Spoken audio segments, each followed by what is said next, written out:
Deus nos trouxe a este lugar nesta noite. Não foi em vão estar aqui. Não foi com nada, não foi com eu vou cumprir, eu vou porque o pastor vai estar lá, eu vou porque eu vou bem. Não. Vocês vieram porque assim aprove a Deus vocês estarem aqui. E nós agradecemos por cada um de vocês. Eu agradeço a oportunidade. Passa a palavra, pastor. Aleluia. Irmãos queridos, eu quero saudá-los com a doce paz do Senhor Jesus. Amém? Meus amados, é sempre um privilégio, é sempre uma honra muito grande quando nós, o povo de Deus, nos juntamos, nos reunimos nesse lugar para juntos prestarmos homenagem ao Senhor, para juntos prestarmos um culto a Deus. E o mais importante, meus irmãos, é que nós sabemos, nós temos convicção, nós temos certeza de que Deus está nesse lugar. E é por isso que cada um de nós nos movemos de onde nós estávamos para vir aqui, porque nós sabemos que Deus está nesse lugar. Eu, além de toda a alegria que já é comum, que já é natural, eu estou alegre porque tenho uma bênção que eu amo muito. Eu estava morrendo de saudade e hoje ela está aqui, porque eu estava morrendo de saudade. E hoje essa igreja fez um mutirão, meus irmãos, depois da escola bíblica dominical, para ir lá dar um abraço nela. Nós estávamos com saudade de você, irmão. Muita paz para o seu coração. Irmãos queridos, hoje pela manhã eu cheguei cedinho, nós tivemos a escola dominical muito abençoada. Hoje eu diria que houve um diálogo entre a Trindade e o projeto de Deus de salvar a humanidade, de nos salvar. A irmã Marisete foi até muito feliz quando ela colocou: meus irmãos, por que será que Deus nos ama tanto? De fato, eu não consigo encontrar uma resposta plausível para tanto amor de Deus. E foi maravilhoso, como eu disse, é uma troca de informação, é uma terapia. A gente sai daqui muito melhor, muito mais feliz do que quando chegamos. Tem sido assim o tempo todo. E eu fico muito feliz. E hoje a escola estava florida, né? Diga-se de passagem, foi uma bênção.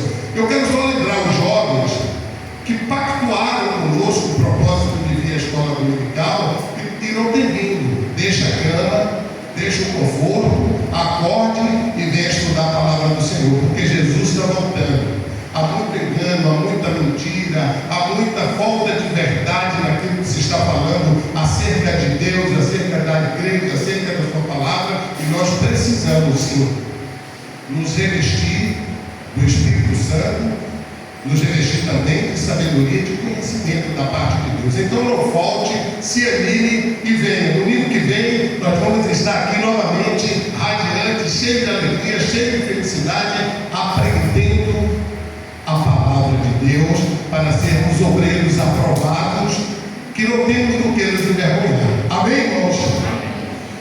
Queridos, esse é o nosso primeiro culto do ano, do domingo, e estamos experimentando um tempo novo, um momento novo, porque os nossos cultos eram às 17 horas, e esse culto é o primeiro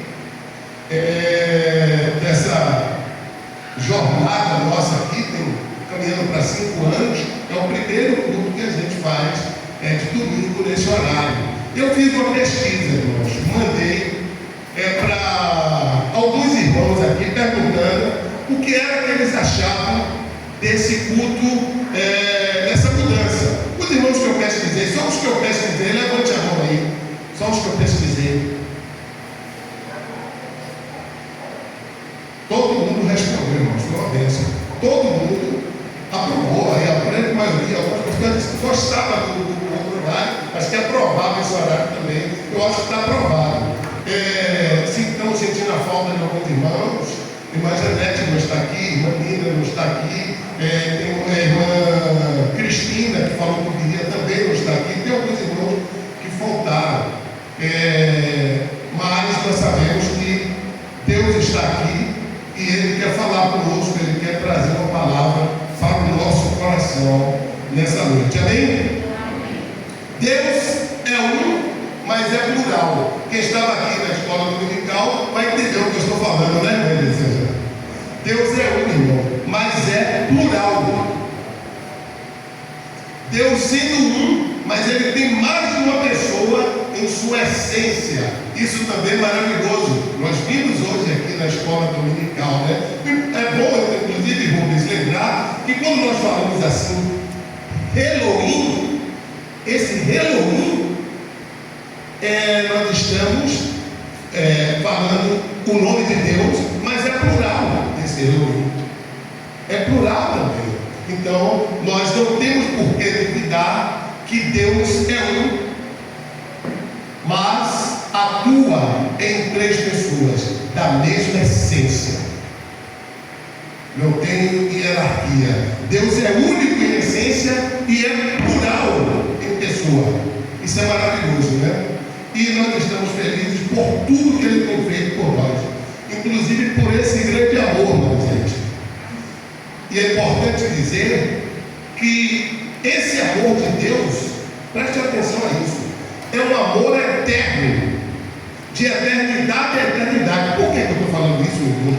Porque antes de existir mundo, Ele já tinha esse amor. Agora perceba, isso inclusive vai culminar naquilo que nós estamos estudando. Se Deus, sendo amor desde sempre, não justificava Ele estar sozinho, porque esse amor precisava encontrar o objeto que seria amado. Então, quem era o objeto que estava sendo amado antes de existir anjos, de existir pessoas? O próprio Filho de Deus era o objeto da sua bem-querência, era o objeto do seu amor.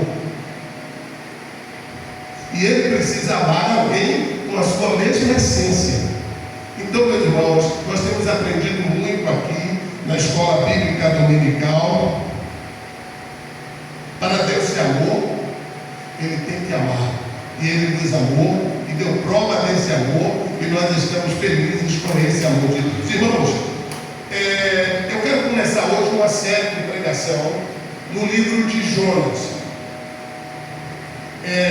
Eu peço a Deus que a gente consiga sequenciar, porque pode, no jornada dessa caminhada, acontecer algum percalço, alguma outra mensagem que seja necessária, ou o pastor Jorge tem que vir e tal, possa interromper, mas eu quero começar hoje uma jornada no livro de Jonas. Amém? Nós vamos ler o livro de Jonas todos juntos e vamos começar hoje. Vamos pensar um pouco sobre essa história que é incrível, essa história que é impressionante. Quantos aqui já leram o livro de Jonas todo? Levante a mão, só os que leram o livro de Jonas todo. Graças a Deus. Tem alguns aqui, irmãos, que já leram, tem outros que não leram, então vão ter a oportunidade de ler conosco. Amém?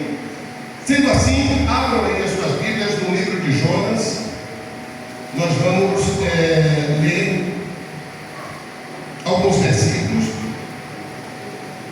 Não vamos ler todos os versículos, porque nós vamos trabalhar todos os versículos, que na realidade não são muitos, são apenas 17 versículos desse primeiro capítulo. Então hoje será só o primeiro capítulo. Nós não vamos falar nada do segundo, nem do terceiro e nem do quarto. Mas hoje nós vamos dissecar, nós vamos espremer, nós vamos ver tudo que Deus quer comunicar para nós nesse primeiro capítulo de Jonas. Amém? Então, irmãos, sentados como vocês estão, porque hoje foi muito cedo a levanta e a calça de vocês não é calça de lycra, né? Essa calça de lycra que era sempre a levanta, nos botava, não amassava, que vocês amassam, fiquem sentadinhos e eu vou ler aqui. Amém? Meu, deixa eu falar uma coisa antes de ler. Eu hoje saí para visitar, para evangelizar, e caiu, não foi, Pedro? Um tsunami, um dilúvio de águas. De repente começou a chover e nós ficamos lá na casa do nosso irmão Pedro, na casa da nossa irmã Cristina, e eu, irmã Marisa, irmã Adriana, e foi muita chuva, irmãos. Quando eu cheguei aqui, meus irmãos, esse fundo aqui estava alagado de água. Eu peguei um pano, eu peguei primeiro uma vassoura, varri, depois peguei um pano, enxuguei tudo, liguei o ventilador, porque eu estava preocupado com o Andrezinho. Ele ia chegar e ia encontrar tudo molhado aqui, ia ser terrível. Então eu enxuguei tudo, deixei enxugo. Quando eu cheguei aqui, meus irmãos, estava inundado isso aqui. Deve ter sido por aqui, porque não tem o negocinho ali da água. Aí Isaías, graças a Deus, chegou, mais Marília, e aí Isaías pegou o rolo, né? E eu peguei o pano, ele foi puxando, eu fui atrás, enxugando, limpando, tiramos as cadeiras todas, enxugamos, ligamos os ventiladores para voltar para secar. Mas foi uma tarefa difícil. Aí eu fui trocar de roupa, mas quando eu cheguei lá, irmãos, minha roupa estava toda molhada, minha camisa branca, minha gravata, minha calça, e não só estava molhada, como estava toda suja. Aí os irmãos que me viram de manhã estão vendo que eu estou com a mesma indumentária. Foi por isso, irmãos, porque a chuva molhou tudo, foi terrível, está tudo ali no carro molhado. Mas vamos continuar aqui, né? Não tem problema nenhum. Só não peço que os irmãos me abracem, porque a camisa foi de manhã, não sei como é que está ainda. Vamos ler a palavra do Senhor, meus irmãos. Diz assim: a palavra do Senhor veio a Jonas, filho de Amitai, dizendo: levante-se, vá à grande cidade de Nínive e pregue contra ela, porque a sua maldade subiu até a minha presença. Feche os olhos, vamos falar com Deus. Querido Deus, adorável Pai que está nos céus, a Ti, ó Deus, pertence toda a glória nesse lugar. Tudo que nós estamos fazendo aqui é para Te agradar, é para o louvor, para a honra, para a glória, para o aplauso, para a exaltação do Teu nome. Receba o nosso louvor, a nossa adoração, e agora que o Teu Espírito Santo traga luz ao nosso entendimento, queremos pedir que a Tua palavra possa produzir aquilo para o qual ela foi determinada, que ela produza na nossa mente e no nosso coração, Senhor. Que a Tua palavra fale e fique cravada em nós. Eu te peço em nome de Jesus. Amém. Irmãos, eu queria começar fazendo uma pergunta. Você conhece a Deus? Você conhece Deus? Se você me disser que conhece, eu vou continuar lhe perguntando: você conhece quanto de Deus? Porque na verdade, meus irmãos, às vezes nós pensamos que conhecemos Deus, mas no jornadear da nossa caminhada, nós vamos entendendo que nós conhecemos muito longe, muito embaçado esse Deus que nós servimos, mas Ele quer sim que nós o conheçamos melhor, porque a proposta é: quanto mais nós conhecemos Deus, mais nós nos conhecemos também. Quanto mais de Deus nós sabemos mais de nós mesmos. Então a proposta é essa: conhecermos mais a Deus. E Ele diz: buscar-me-eis e me achareis quando me buscardes de todo o vosso coração. Ou seja, Ele quer que nós o busquemos, mas Ele já deu a fórmula: de todo o coração. E Ele diz mais: aqueles que de madrugada me buscam, me acharão. Ou seja, Ele quer ser achado, e Ele já deu uma pista de como nós vamos achá-lo. Então, meus irmãos, é esse desafio, nós entendermos o quanto nós temos conhecimento do Deus que nós servimos. E para além disso, eu quero destacar a pessoa de Deus nesse texto, a atuação. Quero destacar mais dois outros elementos que surgem nesse texto e que são fundamentais para nos confrontar. Então, meus irmãos, ele começa dizendo assim: a palavra do Senhor veio a Jonas, filho de Amitai, dizendo. Meus irmãos, a primeira coisa que nós precisamos entender é que Jonas não era um franco desconhecido que Deus encontrou ali pela rua. Eu encontrei Jonas aqui, vou colocar Jonas para ser um profeta. Não, Jonas é um profeta antigo, meus irmãos. Essa é a realidade.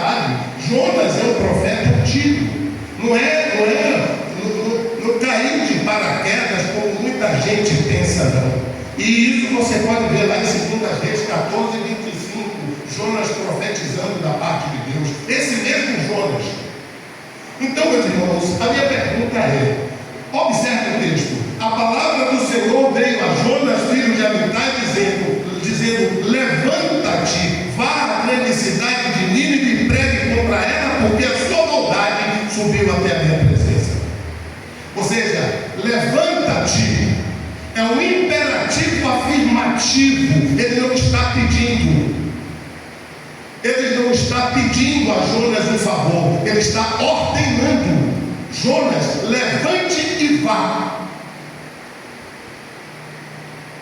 Meus irmãos, nós precisamos entender que Deus tem uma vontade permissiva.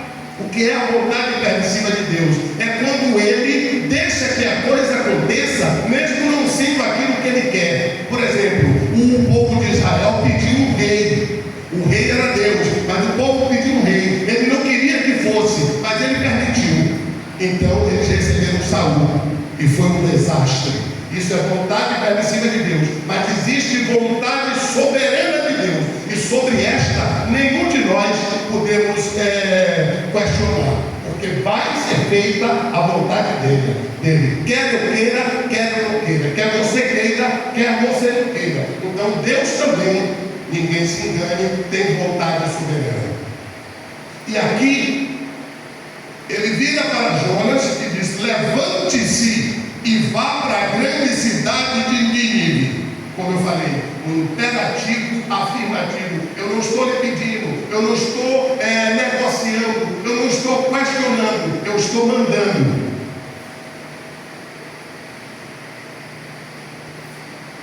E Jonas, meus irmãos, não pestanejou. Jonas disse, não, está certo, Senhor, vamos aqui parafrasear. Não, está certo, Senhor. O Senhor mandou, está mandado, o Senhor pediu, está pedido, vou me levantar agora, vou meter o pé e vou para lá. Não tem problema nenhum. Levantou-se. Olha o que aconteceu. Jonas se levantou, mas para fugir para Tarsis. Meus irmãos, Tarsis era o oposto. É tipo assim, Salvador está lá e Feira de Santana está aqui, ele estava no meio, ele tinha que ir para a feira, ele foi para Salvador, ele foi para o outro extremo. Foi isso que ele fez. Agora, qual é a pergunta? A pergunta é, Deus que conhece tudo, que sonda os corações, que prescruta os corações, que sabe da palavra que vai se formar na sua boca antes que ela se forme, não sabia que Jonas ia dar esse miguelito? Não sabia que Jonas ia meter o pé na direção contrária? Sabia. Mas então por que Deus deixou que isso acontecesse? Para além disso, meus irmãos, por que Deus escolheu Jonas para ser o profeta que pregaria a cidade de Nínive? Por que ele não mandou outro, já que ele tinha tantos outros profetas? Sabe por quê, irmãos? Por amor. Jonas foi escolhido porque Deus amava Jonas. Amava muito. Foi por isso que ele escolheu Jonas. Porque Deus precisava curá-lo. Deus precisava tratá-lo. Jonas era um profeta que parecia que conhecia bem a Deus, mas não conhecia e precisava de tratamento. Jonas precisava ser impactado por Deus para que ele pudesse conhecer Deus em profundidade e não na superficialidade como muitos de nós conhecemos. Foi por isso que foi Jonas. Deixa eu falar uma coisa para vocês. Essa cidade de Nínive, ela foi fundada pelos assírios. E esses assírios, eles eram extremamente violentos. Eles tinham métodos terríveis. Eles faziam cegamento e eles faziam uma coisa, meus irmãos, que era brutal: estacamento. Uma das perversidades mais terríveis da história da humanidade. Eles eram muito ruins. Eram idólatras, feiticeiros, tinha uma série de defeitos esse povo lá de Nínive. E Jonas sabia disso porque o povo de Deus ficou ficou cativo desse pessoal e era extorquido de forma brutal por eles. O imposto que era cobrado era brutal. Era cansativo estar junto com esse povo, e inclusive o povo de Deus, o Israel de Deus, tinha medo desse pessoal. E aí Deus chama Jonas, que detestava esse povo, e digo mais, Jonas nunca tinha pisado os pés em Nínive até aquele dia. Meus irmãos, e aí Deus chama Jonas e diz: Jonas, é você que vai. Jonas conhece coisas acerca de Deus, mas não conhece a Deus. Às vezes nós conhecemos coisas acerca de Deus, mas não conhecemos a Deus na profundidade. E Jonas precisava, irmãos. Jonas precisava ser tratado, Jonas precisava ser curado, assim como eu, e assim como muitos que estão sentados aqui, precisam ser tratados, precisam ser curados, e Deus tem interesse em me tratar e em te tratar. Não pense que você nem eu é melhor do que Jonas, não, viu? Tire isso de sua cabeça.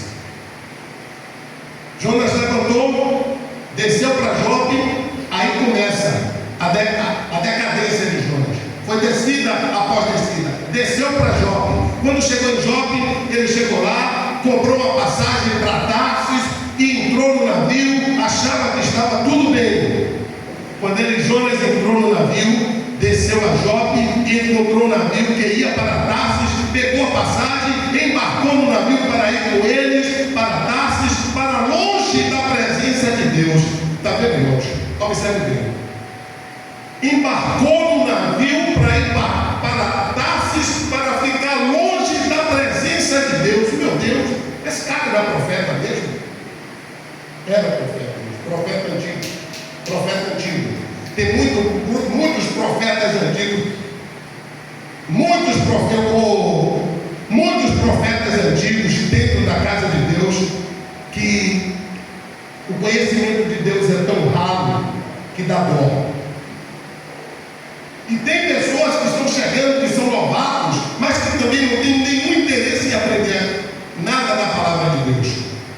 Eles acham que são independentes, que são maduros, que são grandes, que são crescidos e que não precisam aprender nada da presença de Deus, nada das coisas do Senhor. Coitados. Mas o Senhor lançou sobre o mar um forte vento. Quem é o dono dos ventos? Teu é o vento, Senhor. O Senhor lançou sobre o mar um forte vento e levantou-se uma tempestade tão violenta que parecia que o navio estava a ponto de despedaçar-se.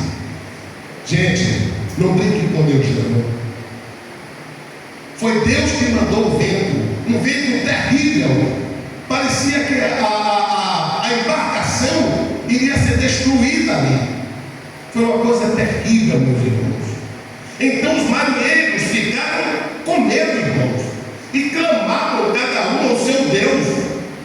Preste atenção, os marinheiros, eu não sei quantos tinham naquela embarcação, eu sei quantos tinham na embarcação que Paulo ia, era cerca de 600.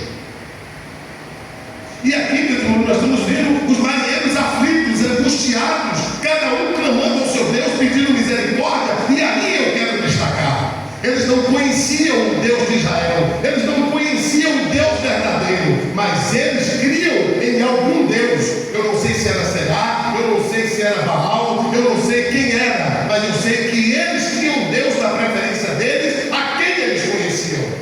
Naquela época se existiam muitos deuses. Diga Paulo, quando chegou lá em Atenas, no Areópago, que tinha altar para todos os deuses, e não foi diferente ali naquele navio. Todos os marinheiros tinham um Deus a quem servia, e aflitos eles começaram a clamar aos seus deuses. Mas veja o que aconteceu. Eles começaram a clamar, meus irmãos. Eles ficaram amedrontados, lançaram no mar a carga que estava no navio. Olha que prejuízo, irmãos, para que ele ficasse mais leve. Jonas, porém, havia descido ao porão do navio, ali havia se deitado e dormia profundamente. Aí a minha pergunta é: será que era exaustão? Se Se fosse exaustão, seria uma exaustão extrema. Porque o camarada está dentro de uma embarcação que está prestes a ser destruída. O movimento deveria ser um movimento brutal no mar. E o camarada estava dormindo como se nada tivesse acontecendo. Como é que a gente pode decodificar isso aqui, irmãos? Era um cansaço extremo? Isso é um mistério, irmãos. O capitão do navio se aproximou de Jonas e lhe disse: o que está acontecendo com você? Agarrado no sono? Levante-se, invoque o seu Deus. Invoque o seu Deus. Talvez assim esse Deus se lembre de nós para que não pereçamos. Eles estavam com medo de morrer.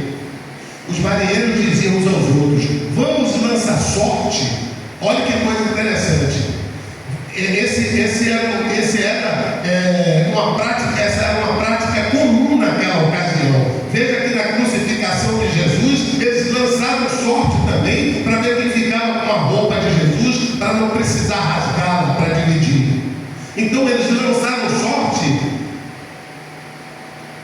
para descobrir quem é o culpado desse mal que caiu sobre nós. Lançaram sorte, e a sorte caiu, diga sobre quem, irmãos? Sobre Jonas. A sorte caiu sobre Jonas. Então lhes disseram: agora nos diga, quem é o culpado por este mal que nos aconteceu? Qual é a sua ocupação?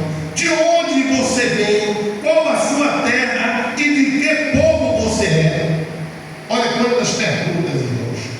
Jonas respondeu: eu sou hebreu e temo o Senhor, o Deus do céu, que fez o mar e a terra. Quando ele falou isso, meus irmãos, aí agora a coisa ficou mais complicada ainda, porque os marinheiros que estavam no barco, quando viram que ele era hebreu e que ele temia o Deus do céu, que fez o mar e a terra, ele disse: você não pode ser certo da cabeça.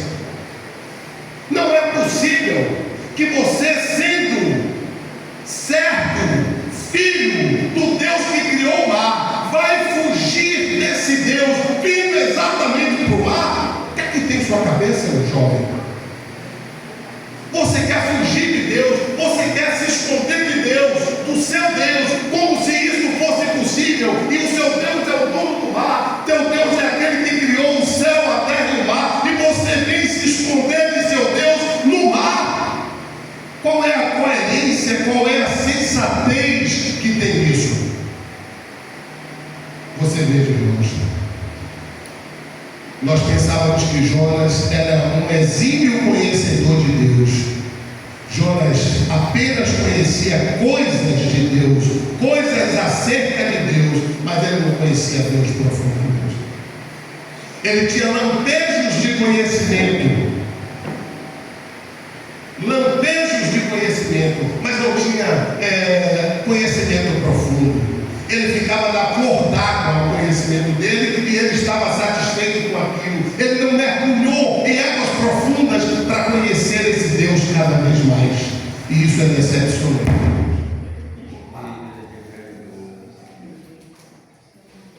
Apareceu uma coisa aí. Meus irmãos, então vejamos. Graças a Deus. Então vejamos, irmãos, o que é que acontece. Deixa eu abrir um parênteses aqui, já que a luz deu esse apagãozinho aí. Já tinha acontecido isso hoje. Irmãos, na virada do ano, preste atenção aqui em mim. Na virada do ano, de 31 para 1, eu vim para o culto da virada. E vou dizer aos irmãos, agora em maio, eu faço 5 anos que estou com vocês aqui. Eu sempre cheguei aqui elétrico. Eu sempre cheguei aqui, meus irmãos, cheio de energia, cheio de alegria, cheio de entusiasmo, transpirando alegria, transpirando entusiasmo. Do primeiro dia que cheguei aqui até hoje, nunca foi diferente. Mas naquele dia, de 31 para 1, irmãos, estava acontecendo alguma coisa, eu não conseguia entender o que era. Aquele dia, o Senhor tinha me dado aquela palavra: deixando as coisas que para trás ficam, sigo para o alto da soberana vocação em Deus, em Cristo Jesus. Eu sei que os irmãos lembram que eu preguei em Filipenses 3. Mas, meus irmãos, a minha alma estava dilacerada. Eu fazia força para não deixar passar para os irmãos e não sabia o que era que estava acontecendo, mas havia uma tristeza muito profunda em meu coração. Eu estava pregando uma mensagem entusiasmando os irmãos, mas eu por dentro estava quebrado. Estava quebrado. Terminou o culto, eu fui, abracei os irmãos, depois peguei o carro e fui embora para casa. Cheguei em casa, comecei a chorar, não conseguia dormir. Depois de muito chorar, consegui dormir.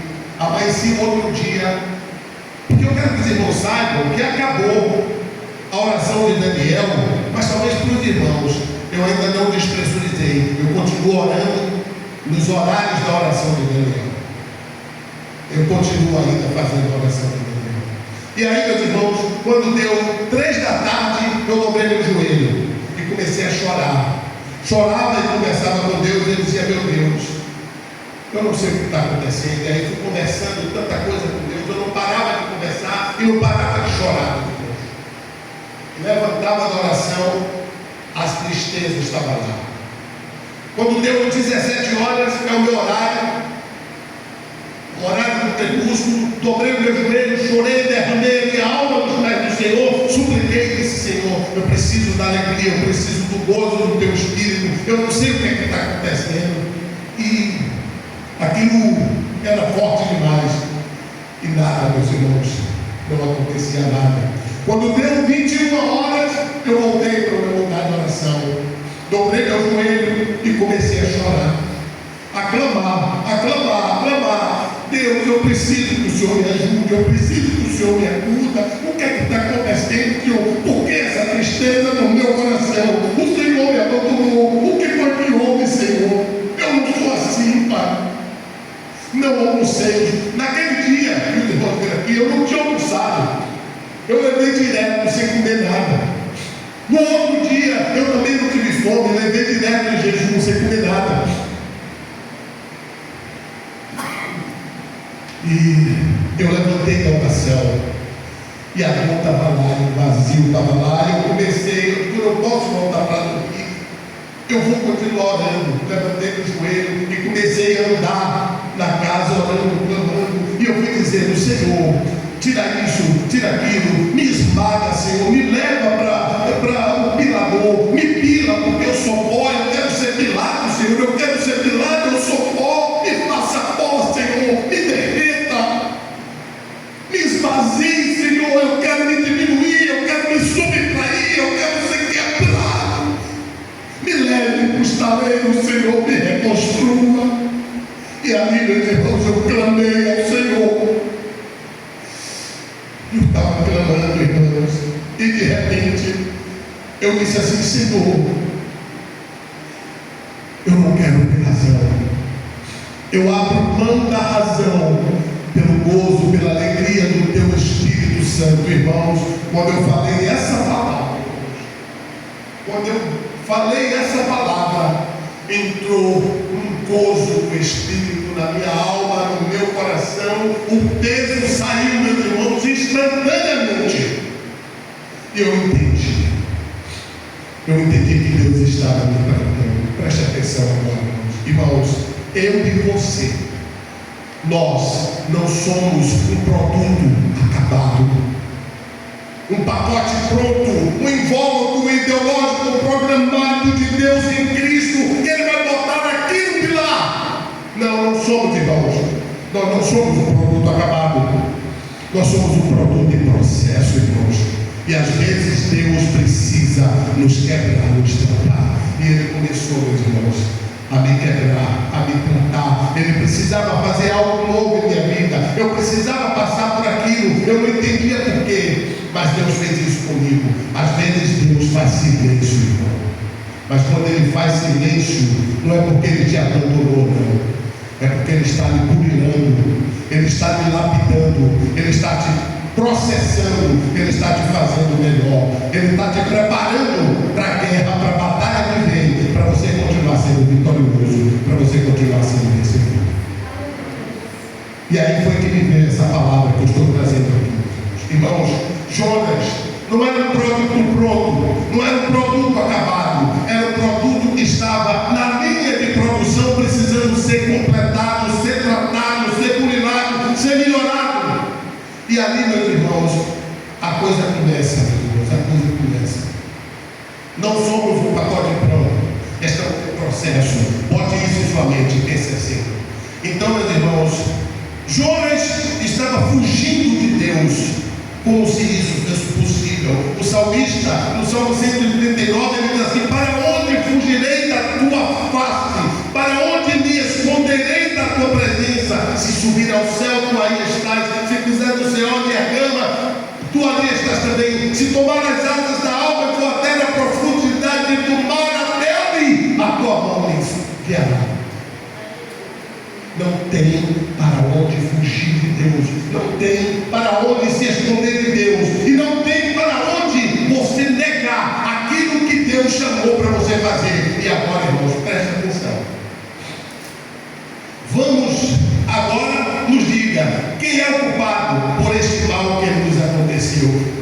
E aí foi, Jonas respondeu: eu sou hebreu e temo o Senhor, o Deus do céu, que fez o mar e a terra. Então os homens ficaram com muito medo e lhe perguntaram: o que é isso que você fez?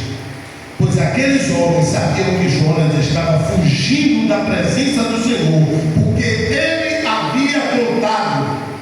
O próprio Jonas contou que estava fugindo da presença do Senhor.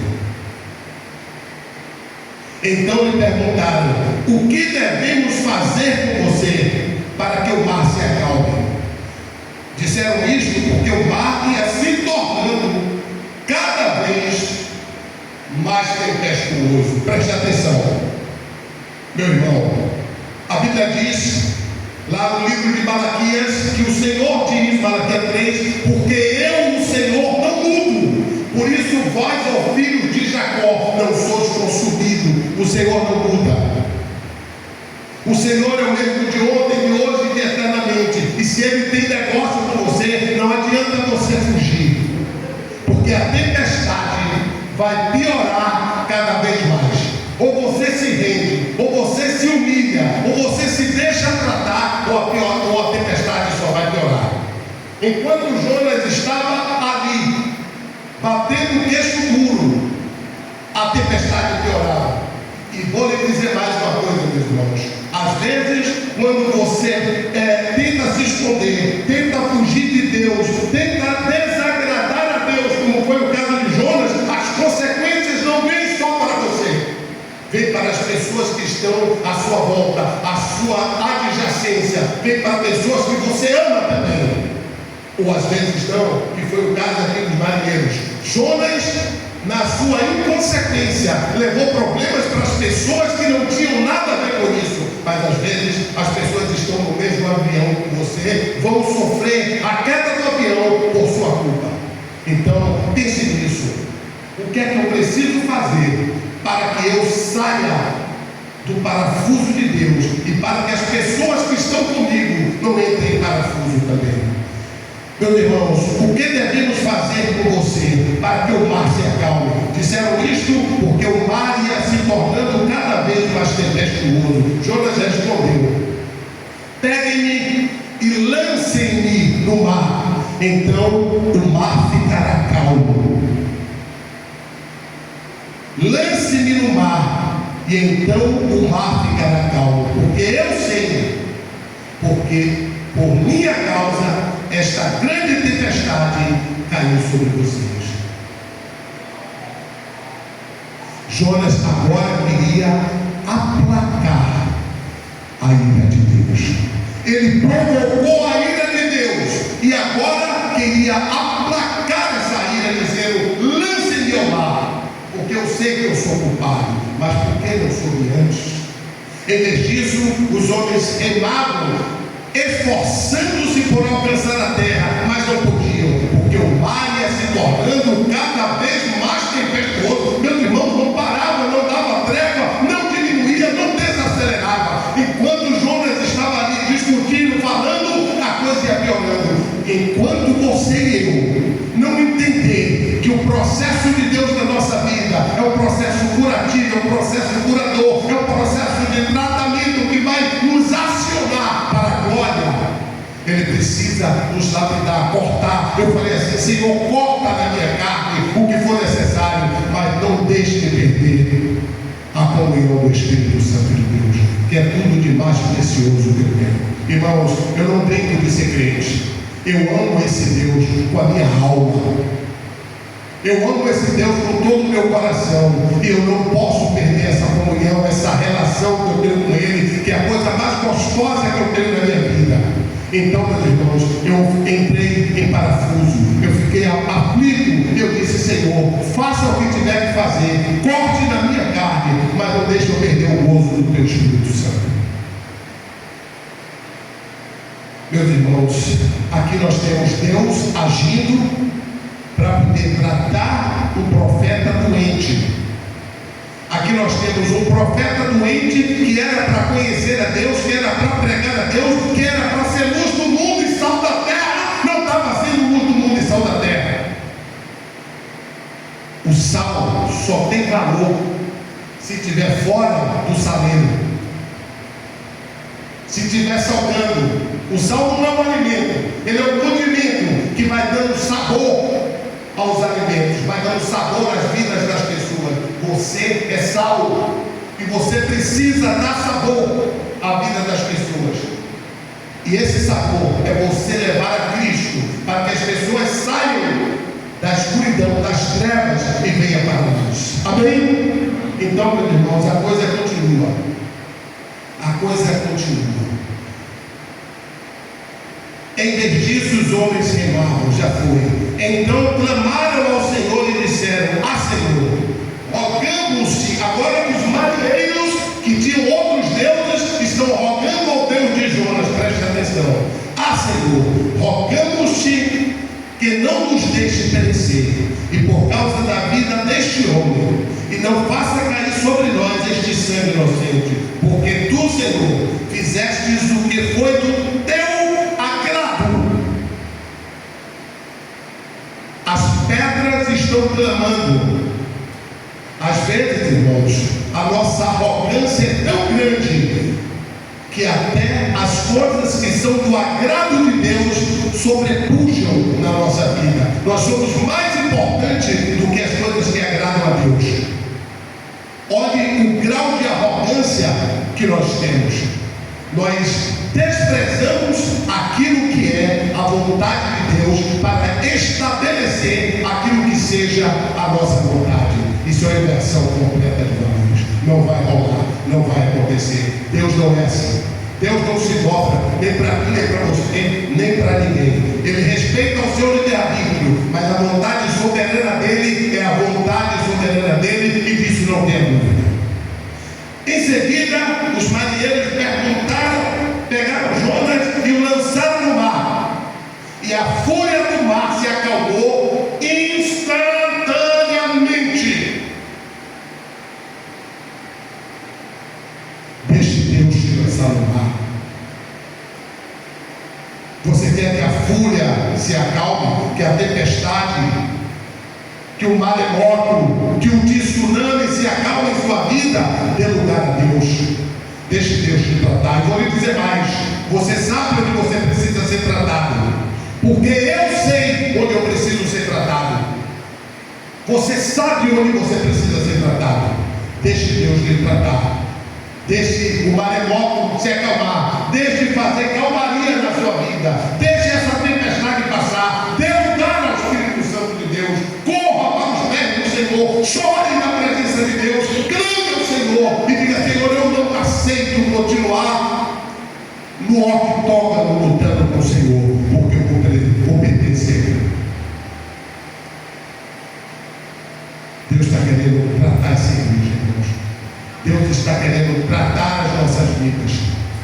está querendo nos purificar. Ele nos chamou para ser santos. Ele nos chamou, meu irmão, para sermos separados. Ele nos chamou para pensarmos nas coisas que são verdadeiras, nas coisas que são puras, nas coisas que são santas. Sede santo, como é santo o vosso Pai que está no céu. Meus irmãos, quando ele caiu no mar, eu acho que antes dele tocar nas águas, acalmou tudo, para que ficasse patenteado, para que ficasse claro que aquela tempestade era algo que o Deus do céu estava proporcionando, para mostrar sua indignação com aquilo que Jonas estava tentando fazer. Porque por causa do seu orgulho, ele estava deixando de cumprir aquilo que era a vontade de Deus. Em seguida, então esses homens temeram muito ao Senhor. Eu penso que esses marinheiros, meus irmãos, não foram mais os mesmos depois desse acontecimento. Penso que todos eles se converteram ao Deus dos hebreus, ao Deus de Israel. Eu penso que todos eles começaram a temer e a tremer diante do Deus de Jonas. Eles ofereceram sacrifícios ao Senhor. É mole, meu Deus. E fizeram votos ao Senhor. Você tem feito sacrifícios ao Senhor? Você tem feito votos ao Senhor? A Bíblia diz, meus irmãos, que quando nós fizermos um voto a Deus, não devemos tardar em cumprir. Eu dou graças a Deus pela vida dessa igreja, porque no dia 1º de 2025 nós abrimos o ano com o projeto Daniel de oração, e essa igreja levou firme até o dia 31. Entregamos no dia 31 aquilo que prometemos ao Senhor. E você pensa que Deus não está feliz com isso? Ele está muito feliz, porque Ele gosta de tratar com pessoas que têm um caráter celestial. Não faça voto em loucura. Você que disse que vinha para a escola dominical e não está vindo, é com você, Deus. Você prefere a cama ou prefere estar aqui curtindo a palavra de Deus? Porque está aqui, meu irmão, está curtindo a palavra de Deus. Se você ainda não aprendeu a curtir as coisas de Deus, você está atrasado. As coisas de Deus são prazerosas, as coisas de Deus são gostosas. Você que ainda está com o seu umbigo, o seu cordão umbilical ligado a esse mundo, está na hora de você refletir e ver se não está na hora de você cortar a sua relação com o mundo, porque a Bíblia diz que aqueles que amam o mundo, o amor do Pai não está nele. Vamos caminhar para o final. O Senhor ordenou que um grande peixe engolisse Jonas, e Jonas esteve 3 dias e 3 noites no ventre do peixe. Não vou entrar no ventre do peixe, terminamos aqui, mas eu quero tirar algumas lições disso que nós vimos, meus irmãos. A primeira lição: não dá para fugir da presença de Deus. Está claro isso, irmãos? Você entendeu isso, Guilherme? Não dá para fugir da presença de Deus. Você entendeu isso, Leilton? Você entendeu isso, Emerson? Emerson fica conversando o tempo todo, eu acho que ele não ouve uma palavra. Você entendeu isso? Não dá para fugir da presença de Deus. Entendeu? Hein? Entendeu? Não entendeu muito bem não, porque a cara dele está de que não gostou, mas paciência, é para o seu bem. Então, meus irmãos, a segunda coisa, meus irmãos, são as consequências de você fugir da presença de Deus. As consequências, meus irmãos, são graves. Quando Deus manda fazer uma coisa e você, por sua própria cabeça, diz não vou fazer, ou quando Deus manda você continuar uma coisa e você diz na sua cabeça não vou continuar, aí você entra em colisão com esse Deus, e não é bom, irmãos. Não é bom. Por quê? Eu vou explicar o porquê e estou terminando. Você acha que você sabe? Quando eu falo você, eu estou universalizando. Eu estou dizendo você aí, eu aqui e todo mundo. Nós achamos que nós sabemos dirigir a nossa vida, mas isso é um equívoco. Eu não sei dirigir a minha vida, nem você. Você acha que você sabe o que é melhor para você, mas é um equívoco. Você não sabe o que é melhor para você. Quem sabe o que é melhor para você, quem sabe o que é melhor para a sua vida é Deus, que tudo vê. Não dá para fugir de Deus, não dá para enganar Deus, e não dá para não sofrer as consequências quando contrariamos o Deus que é dono do universo. Será que dá para entender isso? Então, meus irmãos, começamos hoje essa série, e eu espero que essa palavra tenha falado ao seu coração como falou comigo. Deus é muito mais do que o que nós conhecemos. Tudo que nós conhecemos é muito menos do que o que não conhecemos. Tudo que nós não conhecemos de Deus é muito maior do que tudo que nós já conhecemos até hoje. Então vamos prosseguir em conhecer o Senhor. Eu quero conhecer mais esse Deus. E cada vez que eu conheço mais esse Deus, eu conheço mais sobre mim mesmo. E Deus quer ser conhecido, porque Deus não quer ser um estranho nem para mim, nem para você. Então que essa mensagem de Jonas possa borbulhar, possa fixar e possa produzir em seu coração algo novo. Que você comece o ano de 2026 pensando o seguinte: não é o ano que precisa ser mudado, sou eu que preciso mudar. E se for para agradar a Deus, e se for para viver uma vida melhor, uma vida mais profunda, de maior relacionamento e comunhão com Deus, eu vou fazer isso. Vamos ficar de pé, irmãos, e vamos agradecer a Deus por esse rico privilégio de estarmos aqui essa noite, juntos, para curtirmos esse culto maravilhoso e essa palavra de Deus que Ele trouxe para os nossos corações. Porque não se engane, essa palavra não é minha, meus irmãos, essa palavra é do Senhor. Amém? Quero convidar aqui o diácono Avelino para ele orar a Deus e agradecer ao Senhor por esse dia maravilhoso de paz que Ele nos deu. Enquanto Ele está vindo, pode vir aqui, meu irmão, eu queria falar o seguinte, irmãos: essa igreja está entrando no trilho do evangelismo. Essa igreja está entrando no trilho de missões. E nós precisamos, esse ano,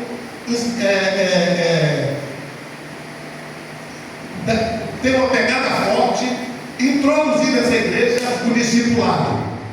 Chega! Deus tem tido muitas conversões, muitas decisões, muita gente aceitando Jesus, mas não tem berço para colher os bebês. As pessoas aceitam Jesus e somem. A gente não sabe por onde foi. Por quê? Porque o bebê não veio para o colo, não veio ser acalentado, não veio ser acolhido. A gente não sabe por onde foi. Mas agora nós vamos mudar esse itinerário. Aqueles que querem mudar o itinerário, levante a mão. Só os que querem mudar esse itinerário, levante a mão aí, por favor. Marisete não quer mudar esse itinerário, nem Jeremias. É isso? Vocês não querem ver a igreja de Deus prosperar, multiplicar? Não querem, não? Hein? Eu não entendi. Vocês não entenderam o que eu perguntei, não? Entenderam? Eu estou perguntando se vocês querem que implante o discipulado aqui na igreja. É isso? Vocês querem? Então levante a mão aí, por favor. Entendeu isso, não? Meu Deus. Olha, irmãos, nós vamos implantar o discipulado aqui na igreja. Mas para implantar o discipulado, nós vamos precisar que toda a igreja tenha consciência da necessidade disso. E nós vamos, quarta-feira, falar um pouco sobre o que é o discipulado cristão. Amém? Irmãos, eu sei que os crentes eles gostam de sair colorido nas fotos, mas eu não me importo de sair preto e branco não, desde que eu conduza as pessoas a Cristo.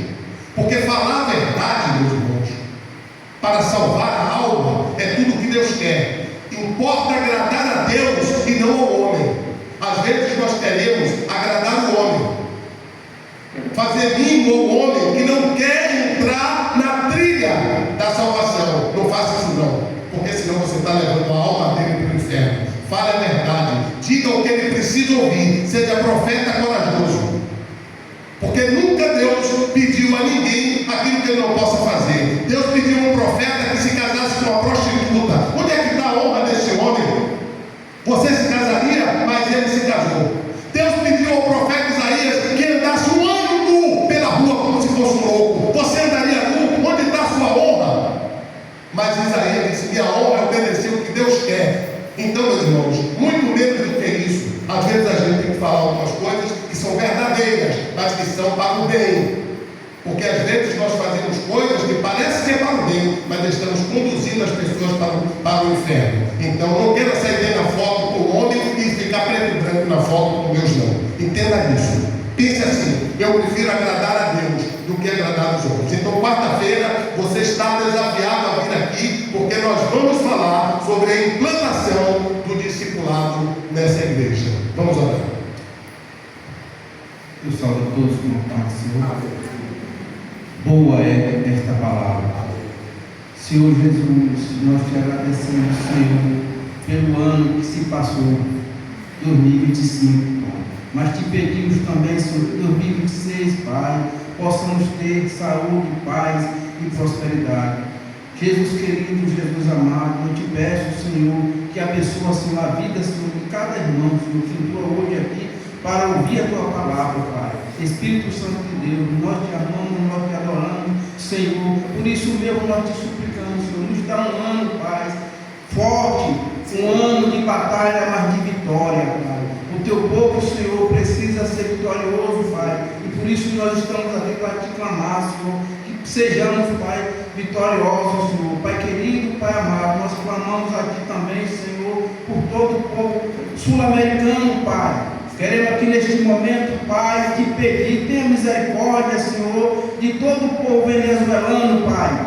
Que tenha misericórdia, Senhor, de todo o povo sul-americano, inclusive o Brasil também, Pai. Espírito Santo de Deus, continua conosco, Senhor, a cada dia, Senhor, de 2026, Pai, que possamos estar sempre na tua direção, Senhor. E por isso mesmo, Senhor, nós te agradecemos, em nome de Jesus. Amém, Pai. Irmãos, antes de vocês saírem, deixa eu dar uma palavra aqui. Nós estamos estudando da unidade de Deus Pai, Deus Filho e Deus Espírito Santo. Preste atenção.